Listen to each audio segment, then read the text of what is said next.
네, 지금 대통령님께서 입장하고 계십니다.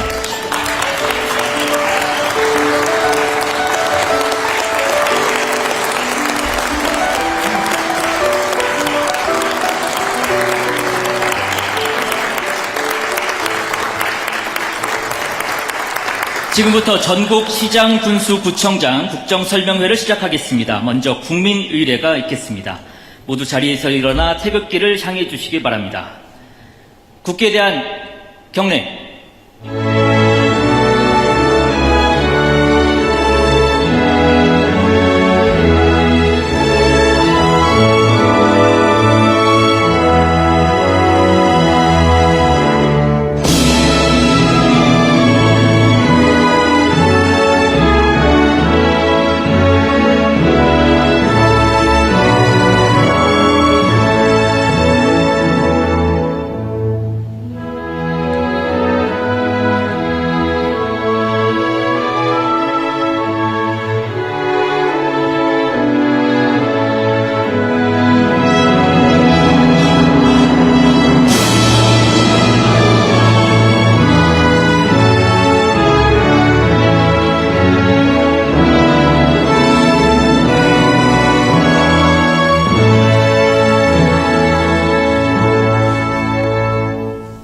바로 이어서 대통령님의 모두 말씀이 있겠습니다. 내빈께서는 자리에 착석해 주시기 바랍니다.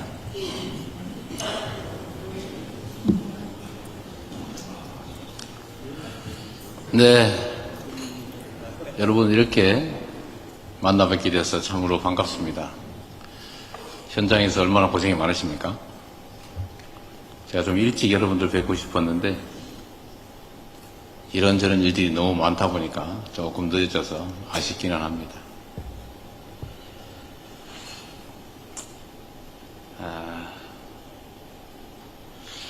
그리고 이 자리에 지금 경주 군시장도 아마 오셨을 것 같은데 어디 계세요? 경주시장 안 왔어요? 바쁘신 모양이네.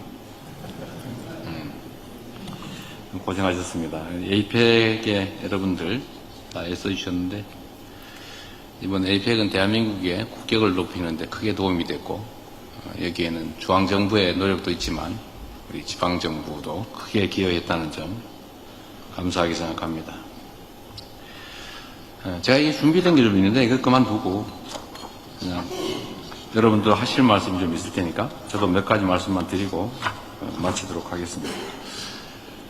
저도 기초단체장, 기초지방자치정부의 단체장을 지나서 또 경기도지사 그리고 국회의원 당대표를 거쳐서 이 자리에 왔는데 제가 생각을 해보니까 제일 행복한 시간은 역시 성남시장을 할 때였던 것 같습니다. 여러분들도 현직이어서 어떨지 모르겠는데 아마 지나고 나면 그러실 거예요. 저는 지방자치단체장, 그 중에서도 기초단체장, 정말로 주민들과 직접 소통하고 접촉하고 또 그분들의 이야기를 들어서 그분들의 일종의 주권 의지, 그분들이 원하는 바를 행정에 반영하는 과정이 정말로 즐거웠습니다. 그리고 이제 객관적 성과도 중요한데 그분들이 행복해하는 모습들을 보면서 제가 살아있다는 정말 왜 사나 이런 거에 대해 진정한 보람을 느꼈습니다. 그 점에 대해서 우리 국민들께서 또 많이 평가해 주셔가지고 제가 좀 더 다른 역할, 큰 역할을 이렇게 맡게 됐죠. 지금 이제 대한민국의 국정을 총책임지게 됐는데 저는 지금도 성남시장을 하던 그 마음으로 국정을 합니다. 국민 한 사람 한 사람의 목소리, 현장에서 살아가는 그 힘없는 사람, 그 다수 사람들의 신음소리 이런 걸 놓치지 않기 위해서 참으로 많이 노력하는 편입니다. 여러분들도 당연히 그러시겠죠? 그리고 이 자리에 계신 분 중에 나중에 대통령 하시는 분들이 많이 나오면 좋겠어요. 근데 연세가 많아가 쉽지 않나요? 저는 그렇게 됐으면 좋겠습니다. 경험 있는 많은 분들이 국민들에게 검증을 받고 또 국민들의 기대를 충족해주는 그런 시스템이 바람직하지 않을까 생각해요. 오늘 뭐 국정 설명회도 있고 또 아마 여러분들 제안 말씀도 있을 것 같아요. 시간이 제한되어 있겠지만 최대한 많은 분들이 의견 발표를 할 수 있게 좀 축약해서 제안해 주시고 또 여러분들이 말씀하신 거는 국정에 최대한 반영하도록 하겠습니다. 저는 이제 부탁을 당부 말씀을 몇 가지 드리려고 하는데 제가 성남시장을 할 때 이렇게 말씀을 드렸죠. 시장의 1시간, 공무원의 1시간은 100만 시간의 가치가 있다. 공직자라고 하는 게 그런 거죠. 개인 사업하거나 개인 살림을 하는 것과는 다르죠. 공이라고 하는 말이 정말 많은 사람들과 관련이 있다. 내가 하는 일들이 그 구성원 모두에게 직접적으로 영향을 미친다는 사실이죠. 공직자가 뭘 잘못하거나 나쁜 의지로, 나쁜 뜻으로 해야 될 일을 안 하면 그 피해가 온 구성원에게 다 미치죠. 그래서 그걸 공무라고 하지 않습니까? 개인적 일이 아닌 모두에게 관계된 일. 그래서 내가 비 오기 전에 우수관이라도 하나 더 치우고 혹시 어디 시설물 붕괴 위험이 있는지 일일이 가서 눈으로 보고 또 혹시라도 밥 굶는 사람이 없는지 살펴서 정말 먹는 문제 때문에 남의 거 훔치다 감옥 가는 그런 일들 생기지 않게 하는 거. 또 혹시라도 돈 5만 원, 10만 원 없어가지고 가족들 끌어안고 극단적인 어떤 결정을 하는 그런 사태를 막는 거.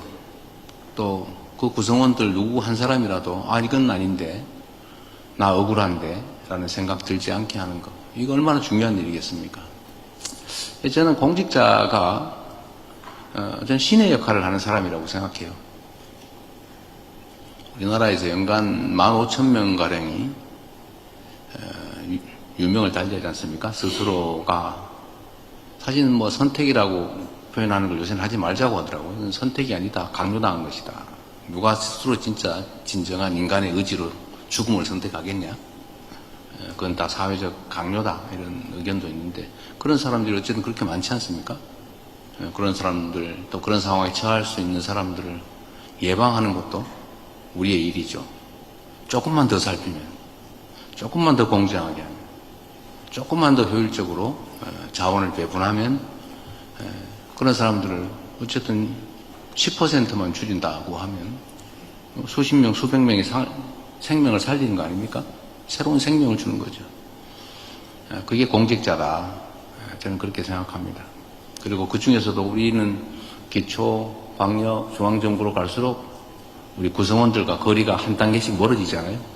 그런데 여러분들은 일촌 관계에서 가장 가깝게 지역 주민들과 접촉하고 또 그분들의 목소리를 더 쉽게 들을 수 있고 그분들의 상황을 더 쉽게 파악할 수 있고 그들에게 더 직접적으로 영향을 미칠 수 있는 행정을 직접 시행할 수 있지 않습니까?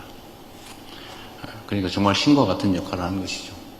뭐 일부 정말 극소수에게는 그게 개인적으로 치부하고 권력을 행사하고 속된 말로 폼을 잡고 뭐 그럴 기회일지 모르겠지만 여기 계신 대다수의 압도적 다수의 다 모두 진정으로 우리 권한을 위임한 지역 공동체 주인들을 위해서 그 지역 주민이 낸 세금으로 그 지역 주민이 맡긴 권한을 이용해서 그 지역 주민들에게 필요한 일들을 해나가는 정말로 위대한 중요한 일을 하는 분들이죠.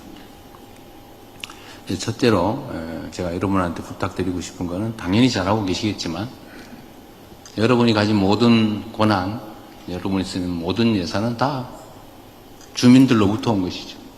시군 구민들로부터 온 것인데 그게 정말로 그분들을 위해서 제대로 쓰여지게 하는 게 중요하다. 권한과 예산을 남용해서 바람직하지 못한 일을 하는 그런 일은 절대로 없었으면 좋겠습니다. 제가 이 부분은 앞으로도 아주 강력하게 체크해 볼 생각이에요. 철저하게. 그리고 뭐 안 그러실 걸로 보이지만 혹여라도 그런 요소가 생기지 않도록 철저하게 정말로 청렴하게 공정하게 정부에 임해 주실 것을 부탁드립니다. 뭐 잘 아시겠지만.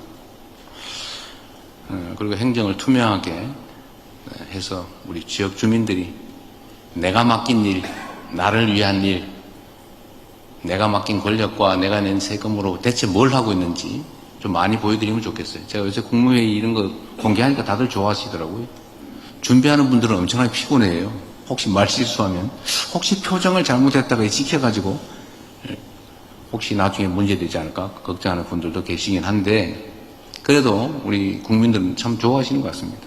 우리가 힘들긴 해도 행정도 투명하게 하고 점점 더 살림이 어려워지니까 우리가 가진 자원, 기회, 예산들을 좀 더 효율적으로, 효과적으로 사용할 수 있도록 또 노력해 주시면 좋겠습니다. 제가 조금 전에 중앙지방협력회의를 하고 왔는데, 하여튼 그 과정에서도 말씀을 드렸습니다만, 국가 발전의 가장 큰 원동력은 저는 민주주의라고 생각해요.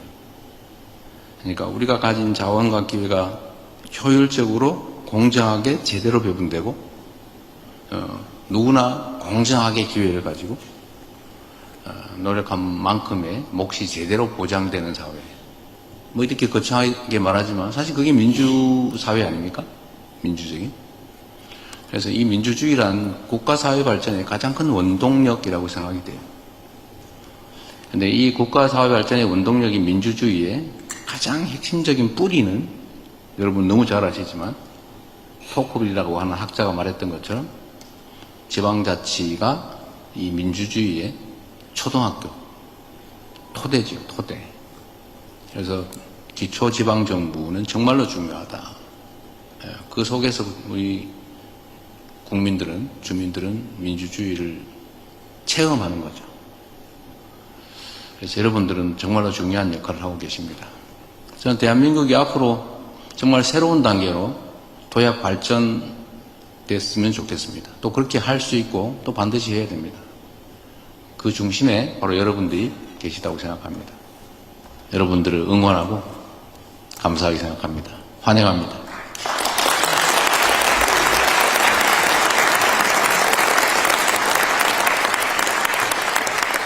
네, 대통령님의 말씀을 잘 들었습니다. 대통령님께서 오랜만에 단체장 여러분들을 보니까 반가우셨던 것 같습니다. 우리 지방자치 그리고 국정운영 방향에 대해서 그 반가운 마음으로 당부의 말씀을 담아서 국정운영 방향을 설명해 주신 것 같고요. 이어서 국무조정실장으로부터 이번 정부의 국정운영 방향에 대해서 간단하게 설명을 듣고 단체장님들의 의견을 들어보는 시간 이어서 갖도록 하겠습니다. 예, 안녕하십니까. 국무조정실장 윤창열입니다. 국민주권정부의 국정운영 방향을 설명드리겠습니다. 대통령님께서는 지난 8월 15일 국민임명식에서 국민주권정부는 국정운영의 철학과 비전의 중심에 언제나 국민을 두겠다고 말씀하셨습니다. 이러한 선언하에 이재명 정부는 국민이 주인인 나라, 함께 행복한 대한민국을 국가 비전으로 삼아 경청과 통합, 공정과 신뢰, 실용과 성과의 3대 국정 원칙 아래 5대 국정 목표를 달성하고자 합니다. 국민주권정부 출범 이후 약 5개월 동안 정부는 공소청, 중수청 신설 추진, 경찰국 폐지 등 신뢰받는 형사사법체계의 구현 기반을 마련했습니다. 한미 관세 협상을 통해 기업하기 나은 환경에 기여하였고 코스피도 최초로 4,000포인트를 돌파했습니다. 또한 민생 회복을 위해 전 국민 소비 쿠폰을 지급했으며 농어촌 기본소득 시범사업도 추진 중입니다. 안전한 국민의 일상을 위해 노동안전종합대책, 임금체불 근절대책 등을 마련했습니다. 아울러 에이펙 정상회의를 성공리에 마쳤습니다. 이러한 국정의 성공을 지역으로 확산하기 위해서는 기초지방정부의 혁신과 변화가 필수적입니다. 국정의 동반자로서 지방정부가 국가성장을 견인할 수 있도록 자치분권, 균형성장, 지방우대 정책을 본격적으로 추진하겠습니다. 균형성장의 거점인 세종에서 주재하신 국무회의에서 대통령님께서는 전국이 고르게 발전의 기회를 누리는 나라를 만드는 것이 지속가능한 대한민국을 만드는 확실한 길이라는 말씀을 하셨습니다. 이에 정부는 자치분권, 균형성장 정책을 국가의 생존을 위한 필수 정책으로 추진하고자 합니다. 우선 민선 지방자치 30주년이라는 위상에 맞게 주민주권 지방정부를 위한 정책을 추진하겠습니다. 주민자치회를 전면 실시하고 지방의회법을 제정하겠습니다. 또한 제3차 지방 일괄 이양법 마련과 함께 필수 현장 인력을 보강하는 등 기초정부의 역량을 지원하겠습니다. 지방교부세율 단계적 인상 등 재정 분권도 추진하겠습니다. 무엇보다 지역공동체 회복을 위해 연대와 나눔의 문화를 확산하겠습니다. 다재장님 대부분은 지방 소멸이라는 위기를 체감하고 계실 것입니다. 10% 남짓한 면적의 수도권에 절반의 국민이 계시며 GRDP 격차는 확대 추세입니다. 100대 기업 본사의 80%는 수도권에 있습니다. 정부는 공고한 수도권 1극 체제를 극복하기 위해 5국 3특 초광역권 정책을 추진하겠습니다. 대한민국 어느 곳이든 소외되지 않도록 인구 감소 지역을 합리적으로 재지정하고 접경지역, 섬, 군, 특수지역도 빠짐없이 지원하겠습니다. 지방 소멸 대응 기급을 확대 개편하고 고향사랑 기부제를 활성화하여 지역에 활력을 불어넣겠습니다. 기초지방정부 간 연계 협력을 촉진하고 중장기적으로는 행정체제 개편까지도 검토해 나가겠습니다. 한편 자치분권 균형성장 정책이 실질적 성과를 낼 수 있도록 내년도 예산안에 지방우대 재정 원칙을 전격 도입했습니다. 정부는 내년도 예산안부터 아동수당 등 7개 주요 재정사업을 특별, 우대, 일반 지역 등 3단계로 구분하여 지원금을 인상하고 물량을 확대하는 등 차등 지원하겠습니다. 내년 상반기까지 차등 지원 모델을 마련해 지방 우대 사업을 제도해 나가겠습니다. 또한 이번에 지특회계 포괄보조 규모를 전년 대비 3배 수준으로 확대했습니다. 지특회계 예산 편성 시에는 지방시대위원회의 사전조정권을 강화하여 비수도권의 예산이 효과적으로 편성되도록 하겠습니다. 더 나아가 균형성장 영향평가 제도를 도입하여 중앙정부의 정책 사업이 균형성장에 미치는 영향도 종합적, 체계적으로 평가해 나가겠습니다. 헌법 제123조 2항은 지역 간의 균형 있는 발전을 위하여 지역 경제를 육성할 의무를 규정하고 있습니다. 국가의 생존을 위한 자치분권, 균형성장 정책이 선택이 아닌 헌법상 책무인 것입니다. 대한민국의 지속가능한 미래를 위해 지역의 성장이 국가의 성장을 견인할 수 있도록 이재명 정부가 만들어 가겠습니다. 감사합니다.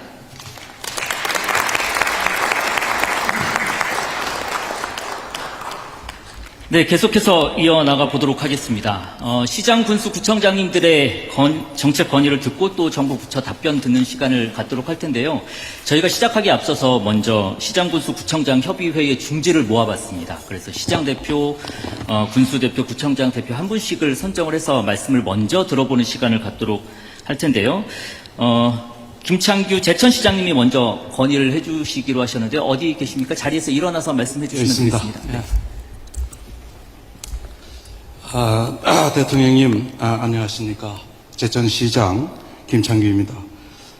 귀한 시간 내셔서 이렇게 귀한 자리 마련해 주신 데 대해서 깊이 감사를 드립니다. 저는 제천에서 2시간 걸려서 이곳까지 왔습니다. 오면서 보이는 그 차창밖에 가을의 모습은 정말 아름다웠습니다. 다 담아서 대통령님께 선물로 드리고 싶었습니다. 아무쪼록 국정을 잠시 내려놓으시고 그 시간을 내셔서 그 만추의 아름다움을 한번 즐길 수 있는 그런 시간이 되셨으면 좋겠습니다. 저의 업무상의 첫 번째 건의사항은 방금 주재하신 중앙지방협력회의 구성과 관련돼서입니다.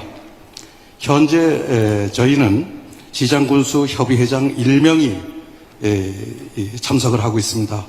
그러다 보니까 226개 시군구에 다양한 의견을 대변하기에는 많이 부족한 상황입니다. 이와 관련해서 저는 우리 대표를 4명으로 늘려줄 것을 건의드립니다. 그래서 현재 협의회장 1명에 더해서 시장 대표 1명, 군수 대표 1명, 구청장 대표 1명 해서 4명을 늘려주실 것을 건의를 드립니다. 두 번째 건의사항은 기준인건비 제도에 따른 페널티 부과 문제입니다. 지자체가 기준 일거리를 초과해서 운영하면은 보통 교부세를 감액하는 페널티를 적용하고 있는데 이것은 지자체의 인력 운영에 있어서 과도한 경직성을 초래하고 지방정부에 많은 스트레스를 주고 있습니다.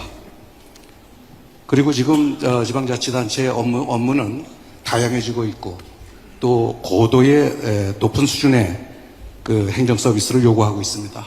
그러다 보면 인력의 신축성 있는 대응이 필요한데 물론 그 페널티 제도의 취지도 이해 못하는 바는 아니겠습니다만은 그 보통교부세 감액 페널티에 대해서 포함해서 개선 방안을 적극적으로 검토해 주실 것을 간곡히 건의드립니다.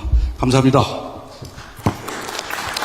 네, 말씀 감사합니다. 정부 부처에서 답변을 드려야 될 것 같은데요. 중앙지방협력회의와 기준 인건비제 관련입니다.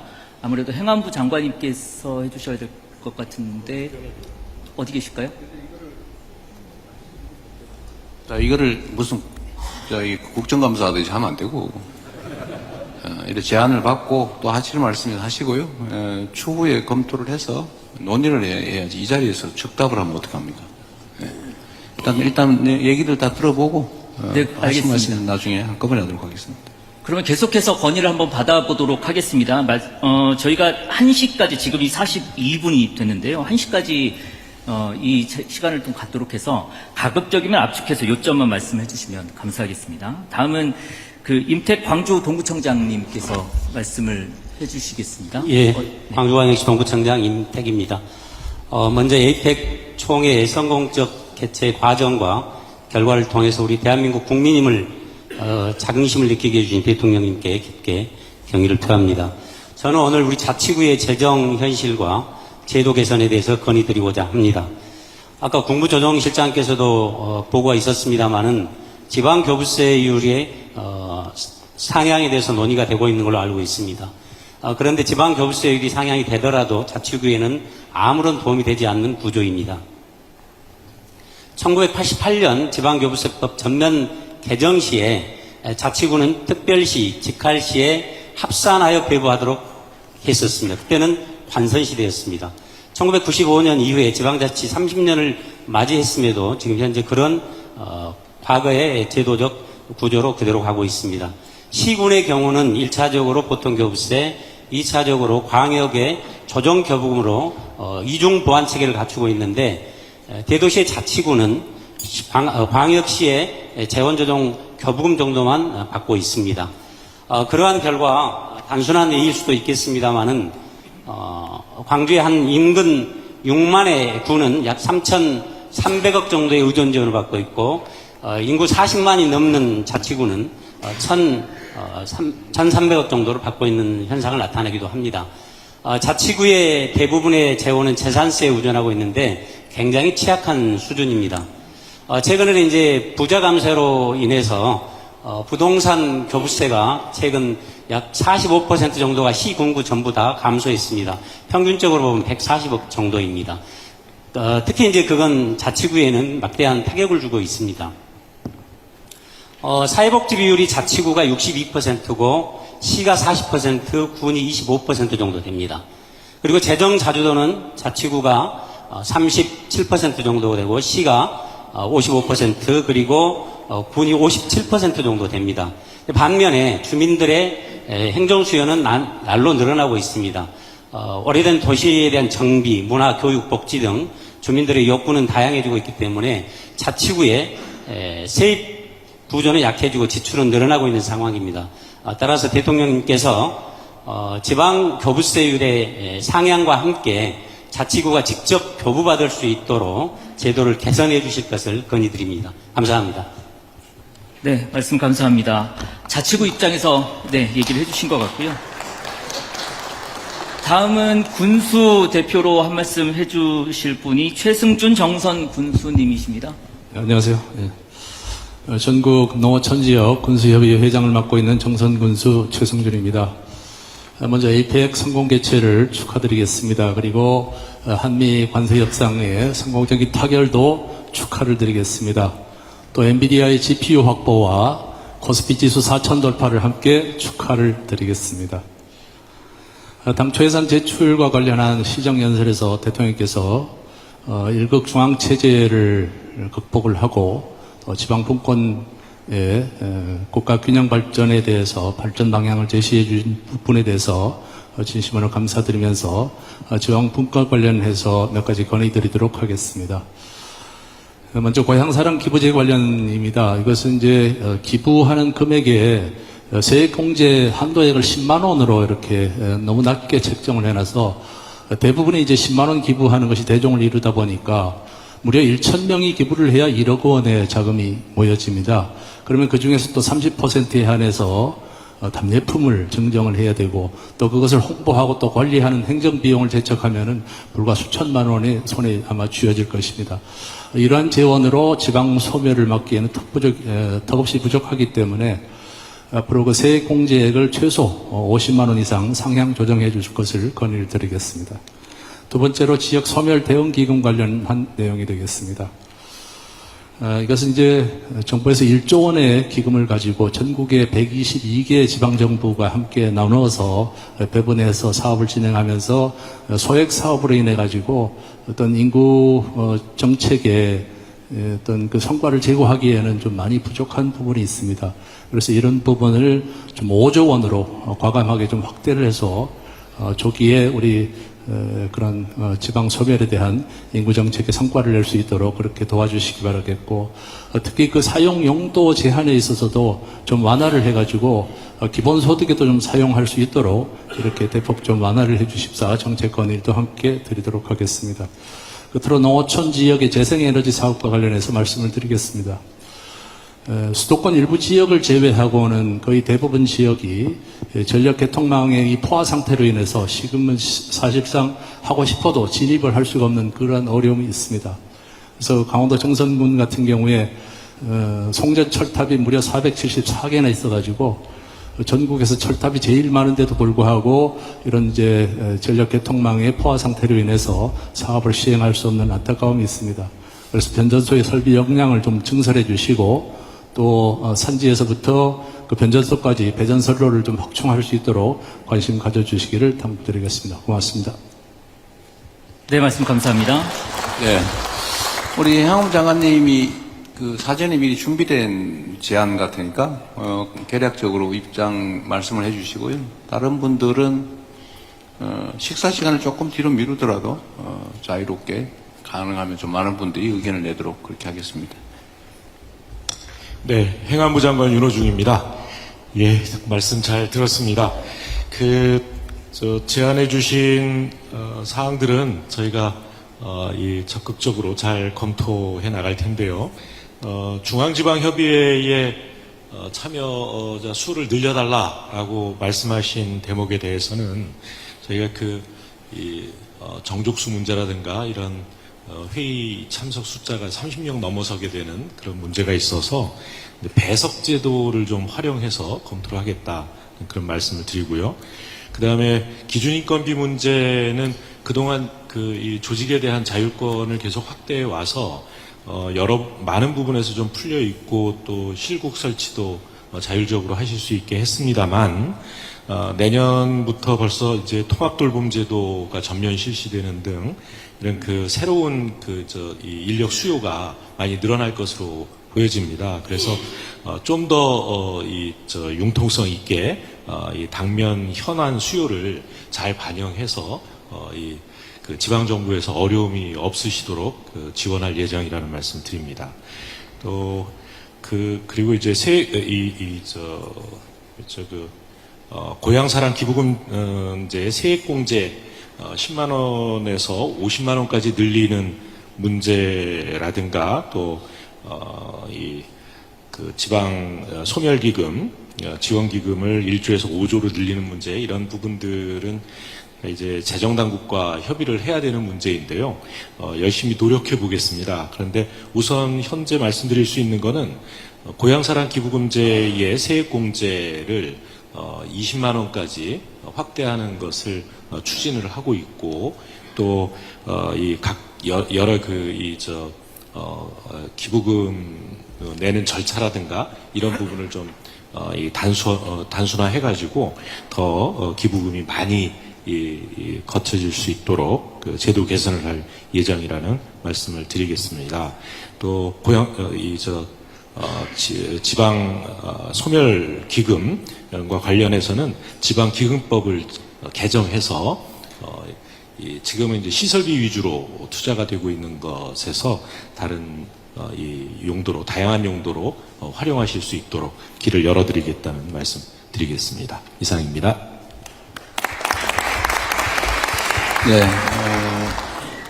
제가 코멘트를 좀 하면 중앙지방협력회의 참여를 지금 시장, 군수, 구청장 협의회장이 아까 보니까 참석하고 있던데. 네, 그렇죠. 근데 여기가 시장협의회, 군수협의회, 구청장협의회가 있어서 거기를 좀 약간 특성들이 있기 때문에 그 단위를 다 참석하게 하더라도 2명 늘어나는 정도거든요. 별로 무리가 없을 것 같은데 한번 검토 한번 해보시면 좋겠고요. 그 다음에 인건비 통제 얘기는 뭐 좀 검토할 게 많은 것 같고, 자치구의 지방교부세 직접 교부도 이걸 안 해야 될 이유가 뭔지 잘 모르겠어요.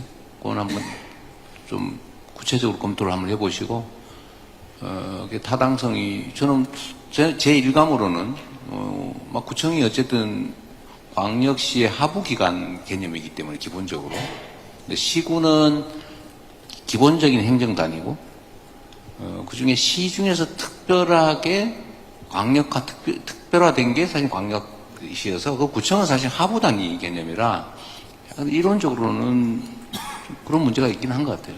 그래도 어쨌든 실질적인 자치단체니까, 교부세에서 제외하는 게 타당한지를 한번 잘 검토를 한번 해보면 좋겠어요.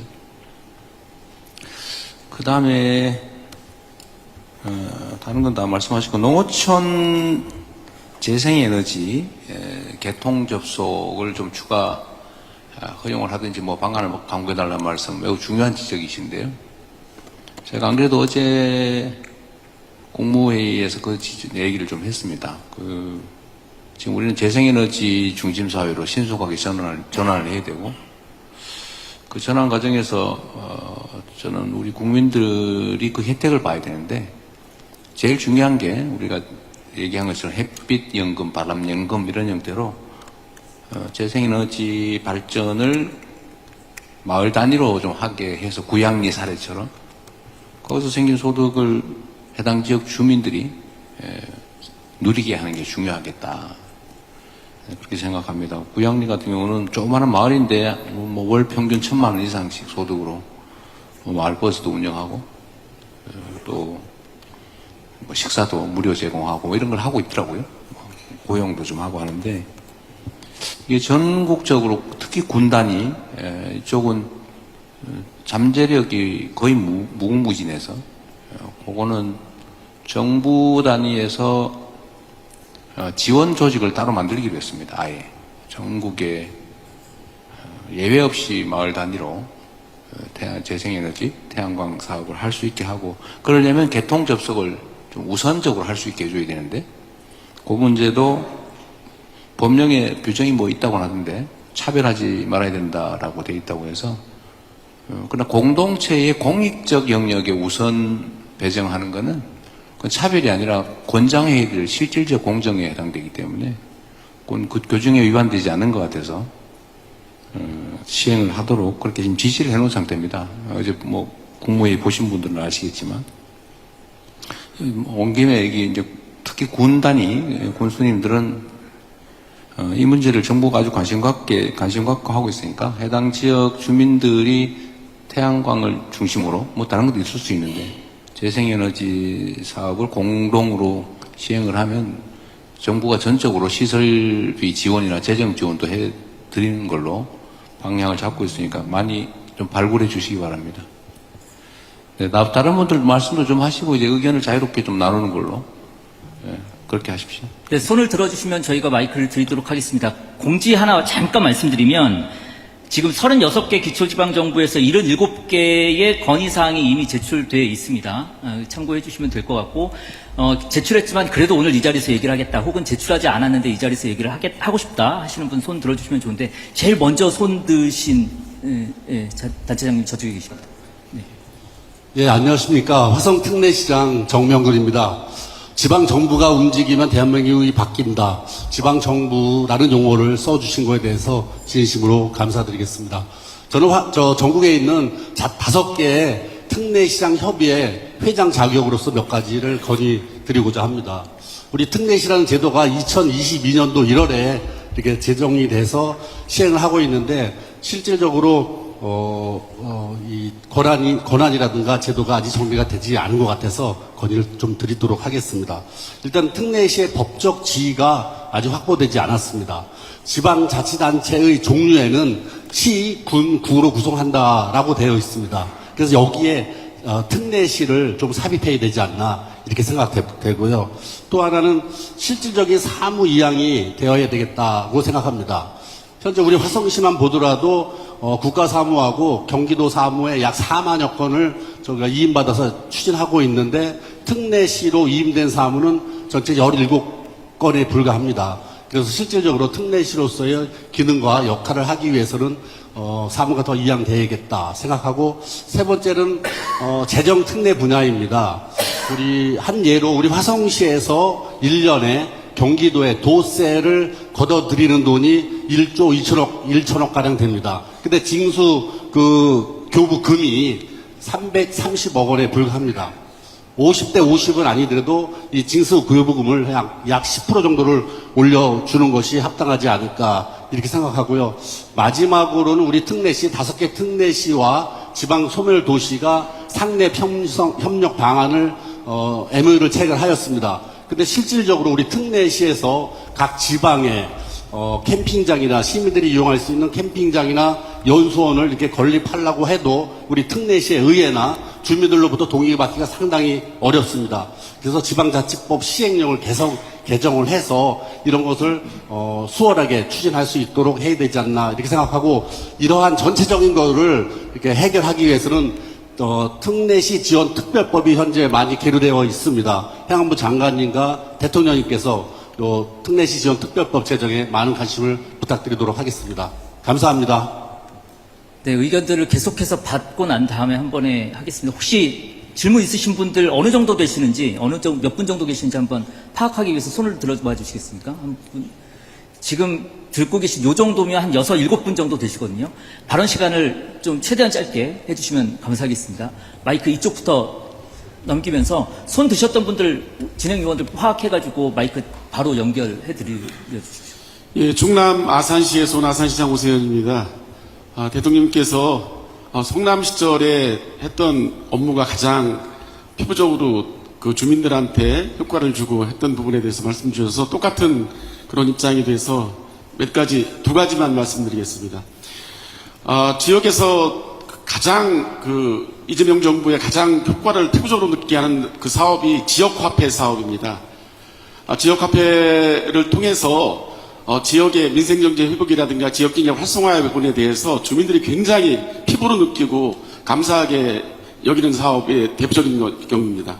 다만 지역화폐를 사용하고 또 구매하고 하는 이런 부분에서 행안부에서 어떤 지침을 좀 갖고 있는 부분들이 지역에서 좀 맞지 않는 부분들이 있어서 좀 한 가지 말씀드리겠습니다. 특히 구매 한도를 상향으로 조정해 놓은 부분하고 또 구매처를 가장 많이 필요로 하는 읍면 지역에서의 농협 하나로마트 같은 경우는 풀어주셨는데 주유소에서 기름을 구입하는 그런 부분에 대해서 매출액이 30억 이상 되는 부분은 한도를 막아놨기 때문에 이런 부분들이 지역에서는 굉장히 필요한 부분이기 때문에 그런 부분에 대해서 지역 실정에 맞게 지침을 좀 자율적으로 좀 조정해 주십사는 그런 말씀을 드리고요.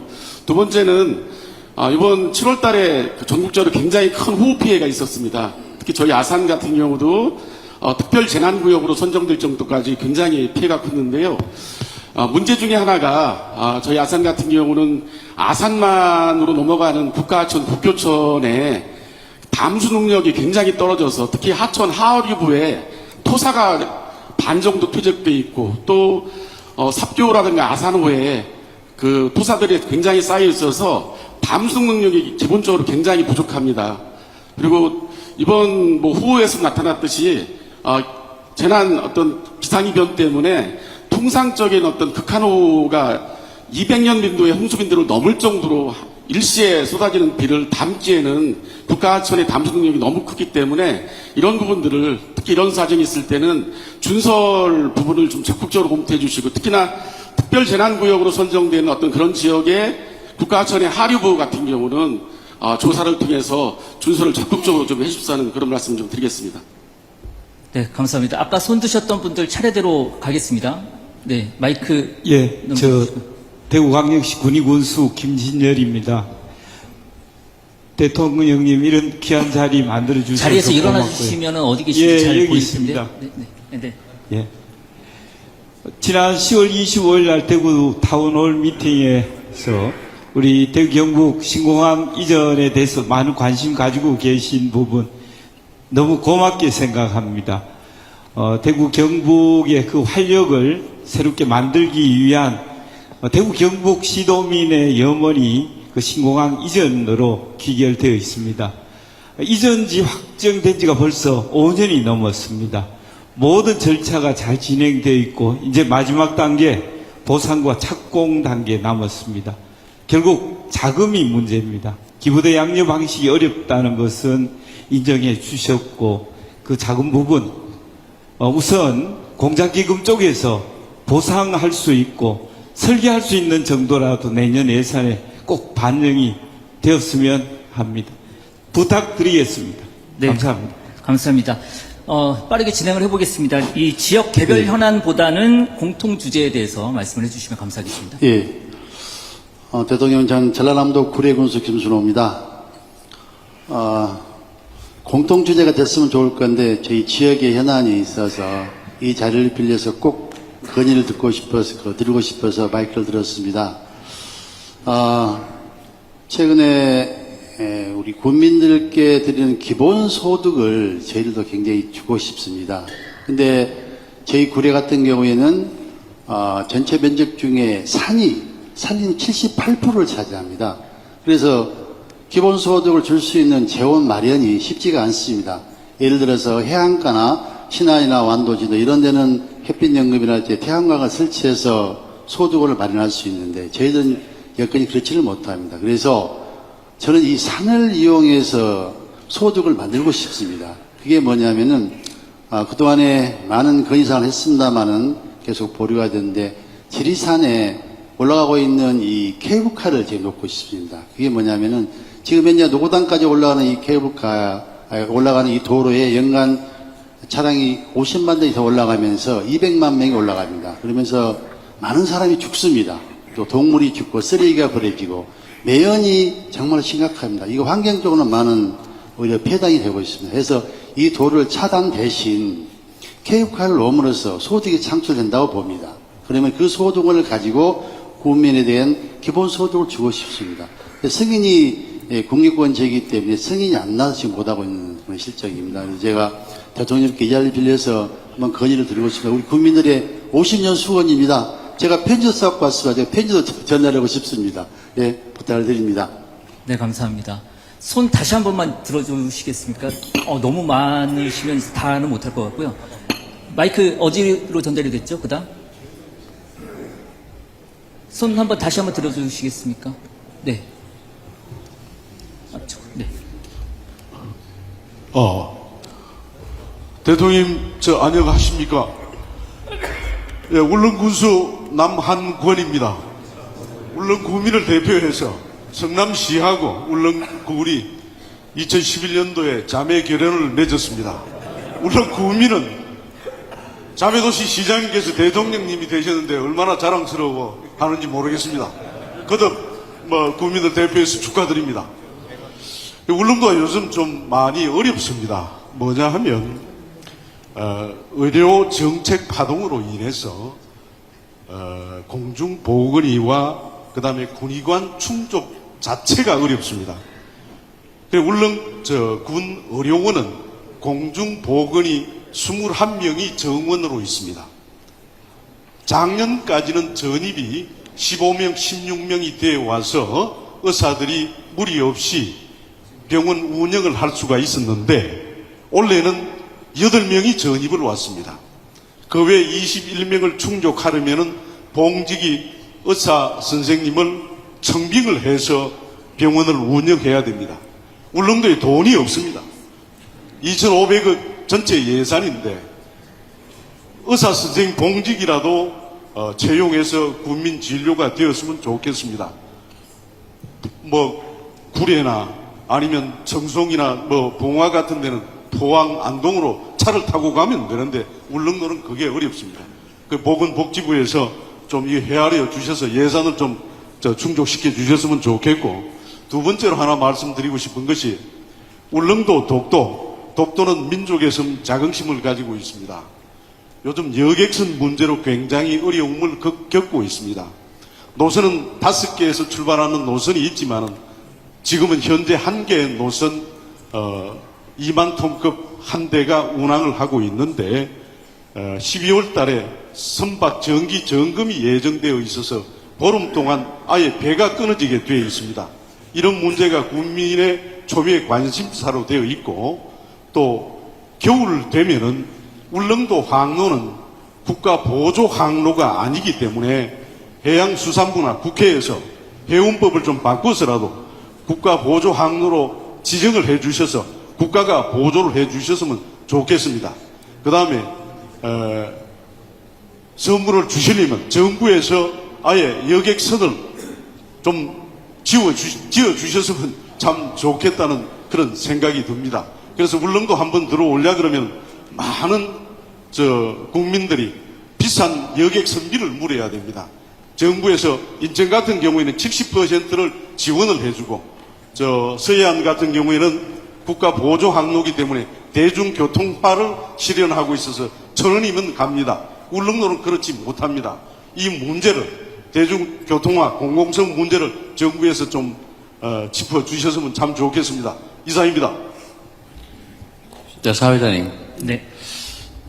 이게 이제 국민들이 다 지켜보고 있는데, 이제 개별 사안들을 얘기를 하면, 여기 오신 우리 시장군수 구청장님들이, 우리 군수님은 그 얘기 왜 안 했어요? 이럴 가능성이 많습니다.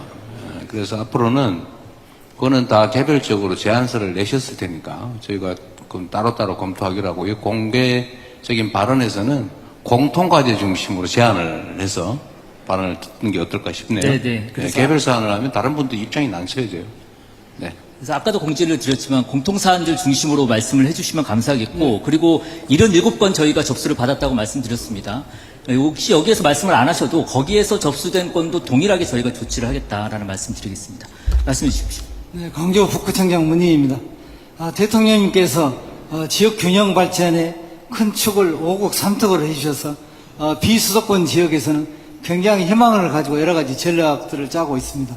다만 지금 현재 기울어진 운동장들이 이렇게 다시 형평을 찾으려고 하면 같은 것은 같게 또 다른 것은 다르게 해주셔야지만이 저희들이 다시 원상복구가 가능하다고 보고 있습니다.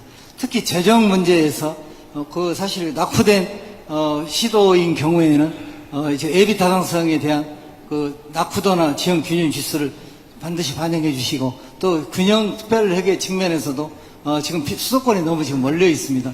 비수도권을 좀 감안해 주시고, 지금 특히 전략산업을 추진하고 있는 국민성장펀드도 지금 대통령께서 50조 늘려서 150조입니다만, 어쨌든 지금 실적률이 적은 곳은 또 실적으로 따지게 되면 또 다른 이렇게 불균형이 되기 때문에 지역 쿼터제라든가 좋은 방안을 모색주셔서 지역이 골고루 균형받을 수 있도록 도와주시기 바랍니다. 네, 감사합니다. 네, 공통과제 관련해서 혹시 추가적으로 질문 있으신 분 계실까요? 예, 안녕하십니까. 파주시장 김기열입니다. 제가 경기도의원 출신인데 경기도의원 할 때 도지사님으로 모셨고, 지금 대통령이 돼서 제가 시장으로 뵙게 돼서 정말 반갑습니다. 저는 지방정부가 은행업을 좀 할 수 있게 그 문호를 좀 열어주셨으면 좋겠습니다. 현재 일반 시중은행은 사실은 공공성을 거의 상실했습니다. 그래서 공공성을 가질 수 있는 공공성을 가질 수 있는 은행을 좀 만들고 싶은데, 현실적으로 그 법률에 진입하기가 어려워서 그 부분들을 좀 해결해 주시면 지방이 은행을 좀 운영하면서 시민들께 직접 금융 서비스를 드리고 또 지역의 자금이 외부로 유출되지 않고 지역 안에서 선순환되는 그 구도를 만들 수 있을 것 같습니다. 그래서 제가 알기로는 지금 의원님 송재봉 의원님께서 그 안을 발의를 하시고 계신데 기재부에서 많은 반대에 부딪히고 있다고 들었습니다. 그래서 이 부분들을 좀 살펴봐 주시면 감사하겠습니다. 감사합니다. 그 균형 성장 관련해서 한 분 또 말씀하시겠다는 분이 있어서 여기까지 일단은 듣고 얘기를 나눠보겠습니다. 네, 반갑습니다. 전북특별자치도 남원시장 최경식입니다. 오늘 그 소중한 시간 내주신 우리 대통령님께 먼저 진심으로 감사의 말씀을 드립니다. 대통령님께서 국가 균형 성장은 운명이라고 말씀 주셨습니다. 사실 소외된 이 지방자치단체는 그야말로 감동이었고 설레임이 있었고 희망이 있었습니다. 해남의 그 AI 국가산다를 유치한 것에 대해서는 그야말로 축하드릴 일이고 대통령님의 담대한 결정이셨다라고 그야말로 진심으로 축하를 드리고 싶습니다만 지방자치단체에서는 그 신규 성장 그리고 미래산업과 관련되어 있는 산업 유치는 상당히 어렵습니다. 극소수에 불과할 거고요.